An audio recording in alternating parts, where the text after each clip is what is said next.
someone to make me feel alright.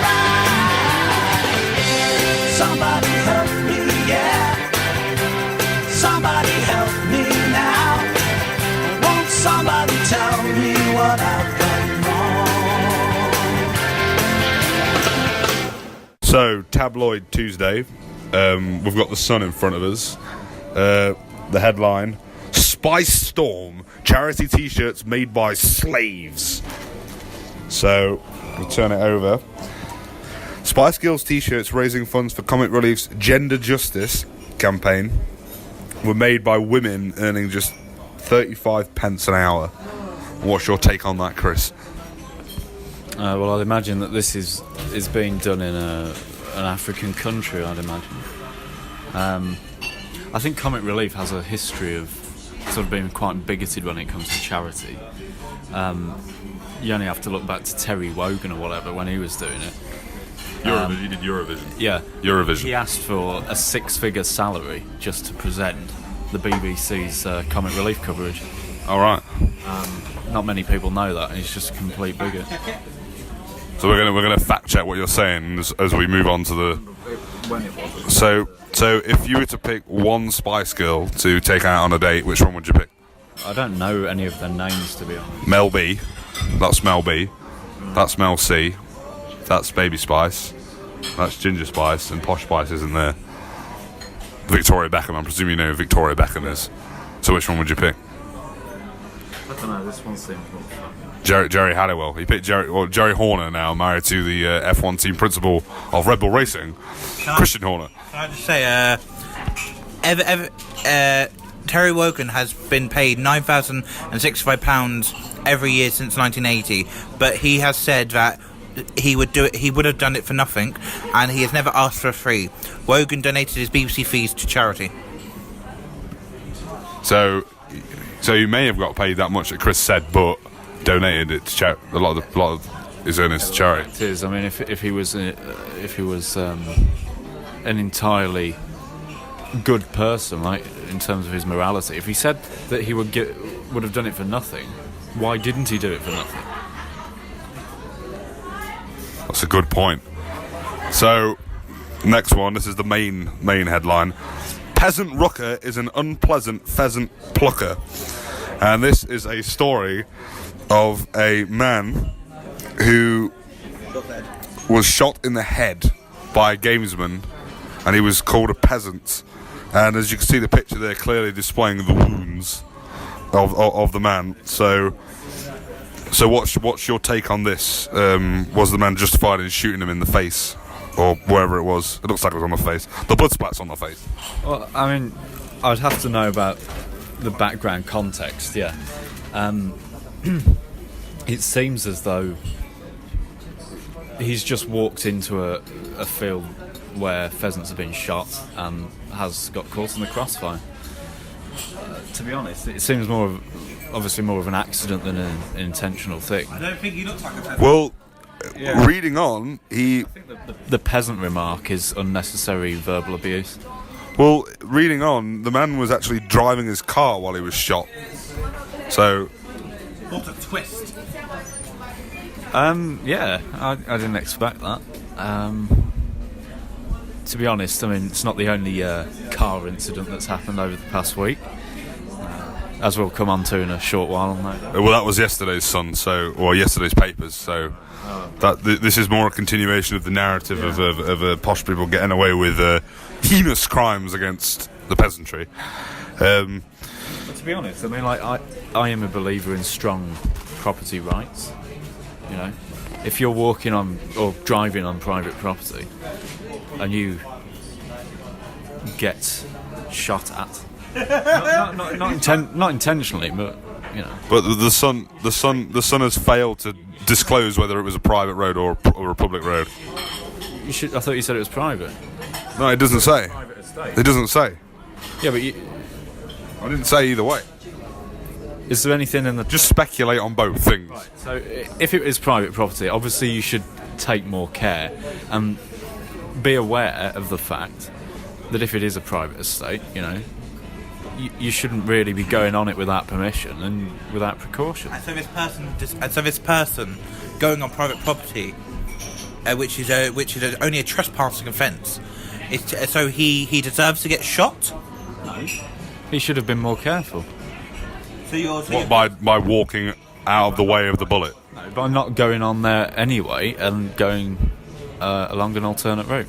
So Chris, what you're saying is that if somebody makes an honest mistake, it's not an honest mistake. They would have known whether they were driving on private property or not.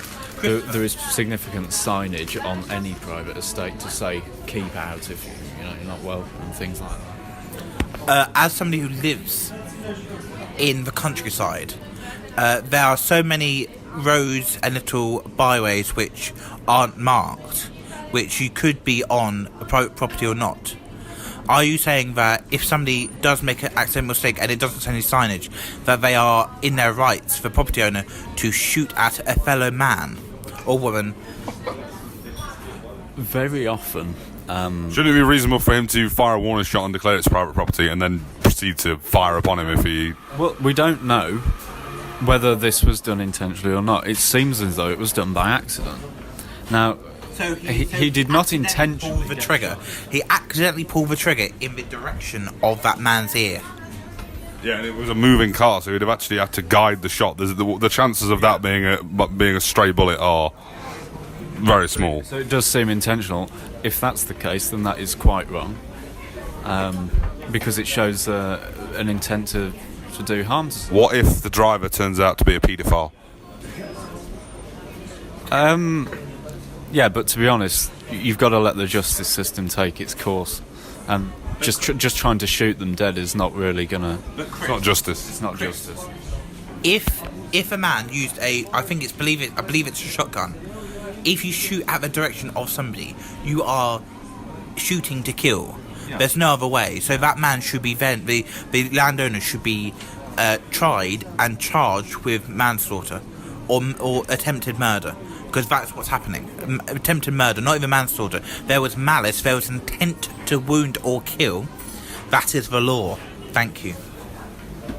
I agree. So we'll move on to the next story. I haven't changed anything. I haven't changed the stance on anything. I said, if it was intentional, then it would be bad. If it wasn't intentional, then you've got to ask the further questions.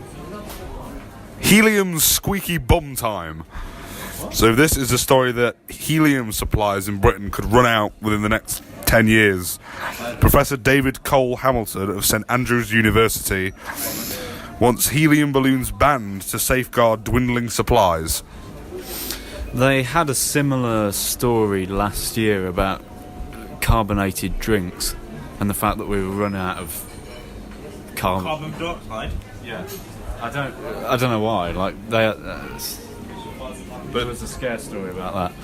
Do you think most helium in Britain is used on helium balloons?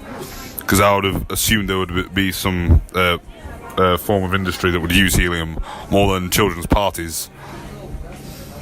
Yeah, and if you consider the fact that balloons are not ubiquitous, I would say that. Can you please define ubiquitous? Everywhere. Right, okay. Helium is not a natural occurring element. No, I said that balloons are... It's on the periodic table, isn't it? Yes. Yeah. Yeah. So if it's a naturally occurring element, I don't know what you're trying to prove, because I've been entirely consistent. It says here, by having your helium balloons at your birthday party, you may prevent people from having an MRI scan. There is no chemical way to make helium. Earth supplies come from very slow radioactive decay in rocks. I mean, balloons are not You necessary. seem indifferent to this. Balloons are not necessary, and certainly not filled with helium and things like that. Okay, next story. You could, of course, use hydrogen, but then they keep the matches away. Chris, let's give you a hypothetical question. Obviously, Do you want a hypothetical answer? Yes, please. Hypothetical answer, please. Right. So that doctor, that lecturer, just said that that the helium was made from decaying rocks. So why don't we push our nuclear power systems and both in turn get more helium and more energy to power our national grid? What would you say to this? I don't understand the point that you make. He's saying that I think what he's trying to say is that to produce more radioactive material, so that we can then get helium from it. Is that what? Yeah, that's what he's saying. And also move Britain towards nuclear power. I don't know if any of this is scientifically sound, because it talks about slow radioactive decay. So of rocks that are likely to be millions of years old. Yeah, Like that. It's the same thing with we get oil from decaying plankton and things like that. all right. Obviously, the supplies of them are running out slowly. Yeah, I think you've just got to try and transition it to... Because all you really need is something to put in a balloon that is lighter than air. And air has... Yeah, and as I said, like with the hydrogen one... is uranium lighter than air? Or? Heavier element. Yeah. I knew that. In fact, like helium is the second element, so it can only be hydrogen that you can use. But if you're just doing something that is lighter than air, it can be anything that's lighter than mostly nitrogen and oxygen, isn't it? Well, speaking of hot air and gassy shows, Friends lookalike David Schwimmer is back in custody. The theft suspect, who went viral on Twitter as a lookalike of Friends star David Schwimmer, has been captured. Abdullah Hussaini, 36, was wanted after failing to appear before the magistrates last month. He had been charged with theft and fraud over a coat, wallet, a mobile, and bigamy with someone called Rachel Green. And he's from Blackpool, and there's been some CCTV footage. Well, the first thing to note about this is that the lookalike, supposed lookalike, does not look... He looks like a Serbian war criminal, doesn't he? Well, yeah, if you want to say that. Really, Friends is a very mediocre sitcom. Yeah. It's not very good at all. I've watched about... Who's your favourite character? None of them. No. You can't have favourites with something like that. It's Chandler. rubbish. No, it's rubbish. I don't know their names either. Phoebe. Joey. Monica. Well, you know... Rachel. Yeah, Rachel. I really don't. Gunther. If anything, Paul Rudd. the only reason... Paul Rudd, The only reason why I would have watched it is because David Schwimmer's in it, and I know David Schwimmer from Melman the giraffe off Madagascar because he did the voice for that. Yeah, he's got a naturally sort of humorous voice, hasn't he? Yeah. So. Also, he did that. Also, David Schwimmer went on to BBC television with "Come Fly with Me" when he went on to the comedy show with Matt Lucas and David Williams, and he went through customs with some pornography in his suitcase, and that was very funny, wasn't it? Would you think that's funny? What's your opinion on customs checks for private items like pornography? I think it's unnecessary. I think we live in a very sort of overzealous state of security. You know, the security. Do you think it's rightly or wrongly justified on the 9/11 terrorist attacks? I would actually say that the amount of security checks that are presently being enforced in Britain and in other countries is actually too high. Too high, yeah. Well, It's unjustified. a story that may prove you wrong, Chris, is that the Travelodge doesn't have any security checks at the door, and a man charged a digger into the entrance of the Travelodge and began, destroying it from head to toe, all because they didn't pay him £600. So, in the ideal free market economy, this would be the sort of thing that would be justified. What's your take on this? If anything, he's probably improved the look of the building. It is, after all, a travel lodge. Snob. Over £600. It's not really worth wrecking the place, is it? Because all you're going to do is you're going to end up in court and having to pay damages, which is going to be more than the £600 you're actually claiming for. Does your opinion change on this, knowing that the man who did this is from Newcastle? Oh, this is entirely expected then, isn't it, really? I mean, What have you got against Geordies? well, they're just part of the... Bear in mind, you are from Lichfield, the most boring town in the UK.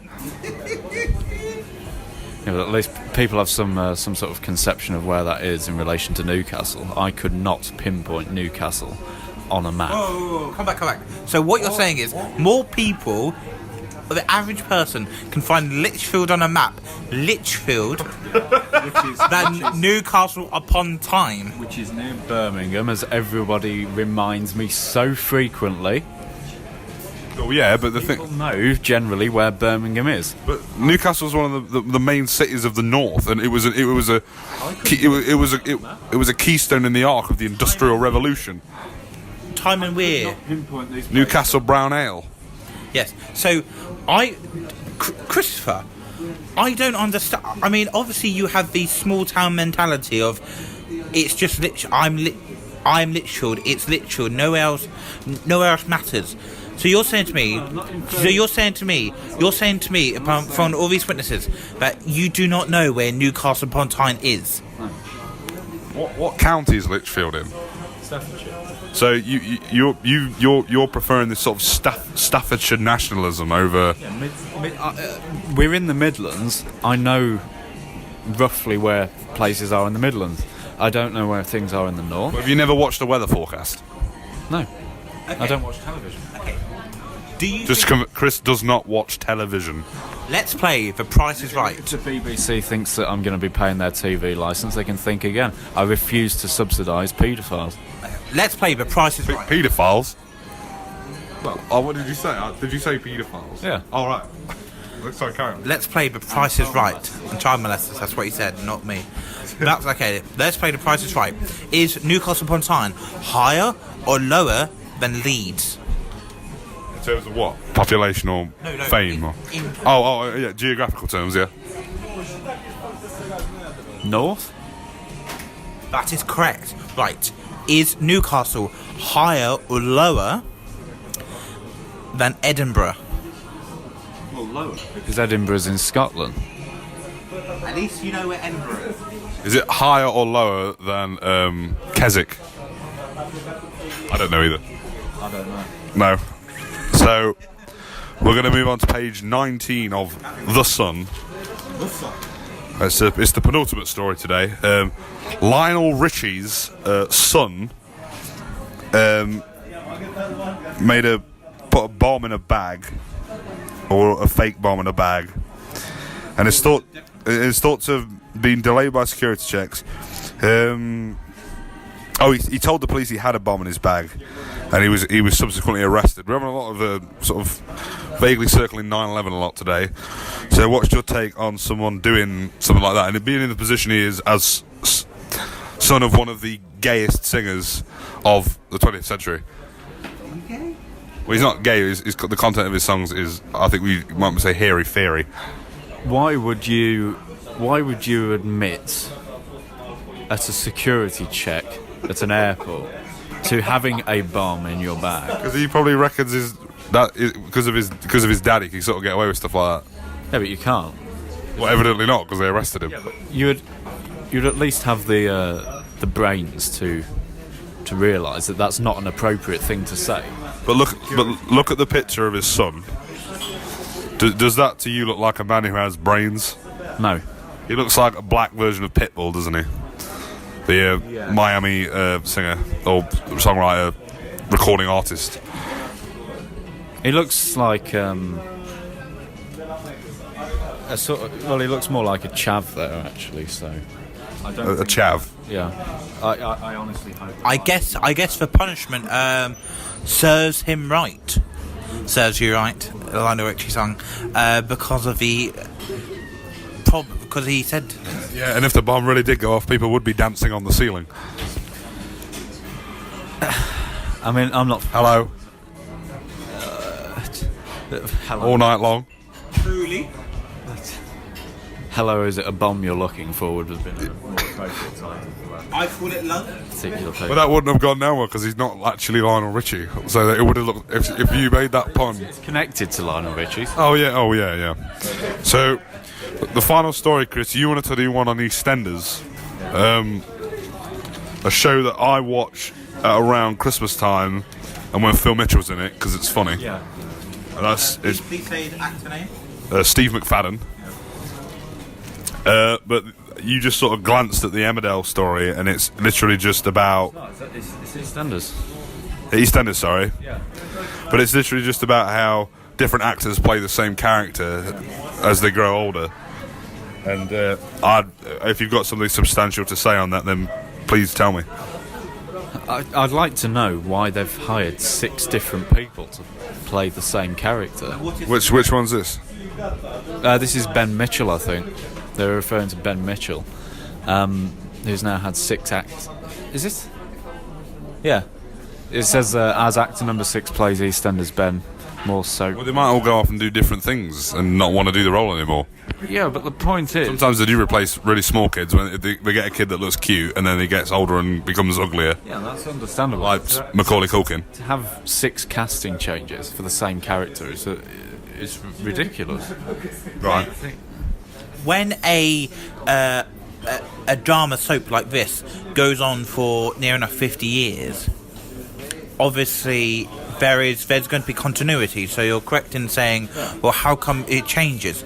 But I would argue that the casting directors and the scriptwriters, when Ben Mitchell was played by, I believe, the younger child with glasses, he was very juvenile, he was very crying, and he obviously killed. I think he killed somebody or maimed somebody. But then he went to prison or he went away, and when a new actor came back, much more tougher, much more resilient, and so maybe they are changing the actor to change the character's psyche, personality. Develop psyche.